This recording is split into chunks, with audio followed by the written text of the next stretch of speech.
AP పోలీసులు మాజీ ముఖ్యమంత్రి వైసీపీ అధ్యక్షుడు జగన్మోహన్ రెడ్డి మీద కూడా ఇప్పుడు కేసు నమోదు చేశారు.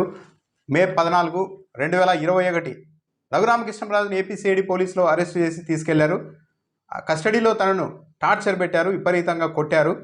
ఆ కొట్టే దృశ్యాల్ని ఒక వ్యక్తికి వీడియో కాల్ ద్వారా చూపించారు అంటూ అప్పట్లోనే రఘురామకృష్ణరాజు ఆరోపణలు చేశారు. ఈ వ్యవహారం సుప్రీంకోర్టు వరకు కూడా అప్పట్లో నడిచింది. అయితే వైఎస్ఆర్ కాంగ్రెస్ పార్టీ ప్రభుత్వంలో పోలీసులు తనకు న్యాయం చేయడం లేదు అంటూ గతంలో ఆరోపిస్తూ వచ్చారు. ప్రభుత్వం మారిన తర్వాత జూన్ 10న రఘురామకృష్ణరాజు గుంటూరు ఎస్పీకి ఇదే అంశంపైన ఫిర్యాదు కూడా చేశారు. తనను కావాలని తీసుకెళ్లి సిఐడి అధికారులు కొట్టారు. ఇదంతా అప్పటి ముఖ్యమంత్రి జగన్మోహన్ రెడ్డి కనుసన్నల్లోనే నడిచింది. కాబట్టి వీళ్ళందరిపైన కేసులు నమోదు చేయాలంటూ ఫిర్యాదు ఇచ్చారు రఘురామకృష్ణరాజు జూన్ 10న. ఇప్పుడు ఈ ఫిర్యాదు ఆధారంగానే మాజీ ముఖ్యమంత్రి జగన్మోహన్ రెడ్డి మీద కూడా పోలీసులు కేసు నమోదు చేశారు. మొత్తం 5 మంది పైన కేసు నమోదు చేశారు. A1గా అప్పుడు సిఐడి చీఫ్గా ఉన్న సునీల్ కుమార్ని చేర్చారు.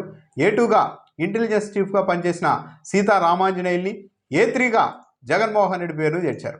A4గా అప్పట్లో సిఐడిలో పనిచేసిన విజయ్ పాల్, A5గా GGH సూపరింటెండెంట్ డాక్టర్ ప్రభావతిని కూడా చేర్చారు. ఆమె కూడా రిపోర్ట్ను తారుమారు చేశారు. తనను కొట్టినా కూడా లేదు, దెబ్బలు కాదంటూ రిపోర్ట్ ఇచ్చారు అంటూ ఆమె పైన కూడా రఘురామకృష్ణరాజు ఫిర్యాదు చేశారు. ఆమె పైన కూడా కేసు నమోదు చేశారు. ఈ 5గురి పైన మొత్తం 8 సెక్షన్లు మోపారు జగన్మోహన్ రెడ్డి పైన.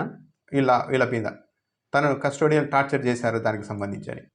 ఇప్పుడు ఏపీ పోలీసులు తమపై కేసు నమోదు చేయడంపై సిఐడి చీఫ్గా పనిచేసిన సునీల్ కుమార్ కూడా ట్విట్టర్లో స్పందించారు. సుప్రీంకోర్టులో 3 ఏళ్ల పాటు నడిచి సాక్షాత్తు సుప్రీంకోర్టే తిరస్కరించిన కేసులో ఇప్పుడు కొత్తగా ఎఫ్ఐఆర్ నమోదు చేయడాన్ని మీ విజ్ఞతకే వదిలేస్తున్నాను అంటూ కూడా సిఐడి చీఫ్గా పనిచేసిన సునీల్ కుమార్ ట్వీట్ చేశారు. అయితే ఇప్పుడు మిగిలిన అధికారుల మీద కంటే ముఖ్యమంత్రిగా పనిచేసిన జగన్మోహన్ రెడ్డి పైన పోలీసులు కేసు నమోదు చేయడం అన్నది ఇప్పుడు ఆసక్తికరంగా చర్చనీయాంశం అవుతోంది. పోలీసులు తనను టార్చర్ చేశారంటూ అధికారులపైన ఫిర్యాదు చేయవచ్చు. ఆ రిపోర్టును తారుమారు చేశారు, సరైన రిపోర్ట్ ఇవ్వలేదంటూ డాక్టర్ మీద చేయొచ్చు. కానీ జగన్మోహన్ రెడ్డి ఆదేశాల మేరకే ఇదంతా జరిగింది అంటూ రఘురామకృష్ణరావు ఫిర్యాదు చేయడం, మాజీ ముఖ్యమంత్రిని A3గా చేర్చడం అన్నది ఇప్పుడు గమ్మత్తైన విషయం. అయితే ఈ కేసు జగన్మోహన్ రెడ్డి మీద ఎంతవరకు నిలబడుతుంది అన్నది అనుమానమే. ఎందుకంటే ఒకవేళ తనను నిజంగా పోలీసులు కొట్టారు అని ఆయన భావిస్తూ ఉంటే పోలీసు అధికారుల మీద ఫిర్యాదు చేయవచ్చు, వాళ్ళ మీద విచారణ జరగవచ్చు. కానీ ముఖ్యమంత్రి ఆదేశాల మేరకు ఇదంతా జరిగింది అని రఘురామకృష్ణరాజు ఆరోపిస్తూ ఉన్నారు. కానీ దానికి ధృవీకరణ అంటూ ఏమీ లేదు.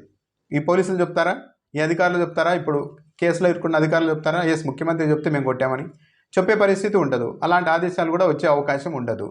ఒకవేళ అలా చెప్పినా కూడా అంటే ముఖ్యమంత్రి చెప్తే మీరు ఎవరిని కాల్సింటే వాళ్ళని కొడతారా అన్న ప్రశ్న కూడా వస్తుంది. అన్నిటికీ మించి ఈ కేసు 2021లో జరిగింది. చాలా కాలం గడిచిపోయింది. సుప్రీంకోర్టులో కూడా వ్యవహారం నడిచింది. ఇప్పుడు దీన్ని ప్రూవ్ చేయడం అన్నది కూడా అంత ఈజీ కాదు. ఒకవేళ నిజంగా కస్టోడియల్ టార్చర్ కొట్టి ఉంటే, ఆయన టార్చర్ పెట్టి ఉంటే ప్రూవ్ చేయడం కూడా అంత ఈజీ కాదు. కాకపోతే ఏదో ఒకటి చేయాలి కదా, మాజీ ముఖ్యమంత్రి మీద కేసులు పెట్టాలి అన్న ఉద్దేశంతోనే ప్రభుత్వం ముందుకు వెళ్తున్నట్టుగా ఉంది. రఘురామకృష్ణరాజు ఫిర్యాదు చేశారు గుంటూరులో పోలీసులకి అంటే చంద్రబాబు నాయుడుకి తెలియకుండా ఆయన చేసి ఉంటారు. అందరూ కలిసే చేస్తూ ఉంటారు. కాకపోతే ఈ కేసు అలా నడుస్తుందే కానీ ఇది ప్రూవ్ అయ్యేవడమో ఇదేదో తేలడం అటు ఇటు తేలడం అన్నది మాత్రం దాదాపు సాధ్యం కాకపోవచ్చు. జగన్మోహన్ రెడ్డి మీద ఇది ఒక కేసు లాగా నడవచ్చు అంతే.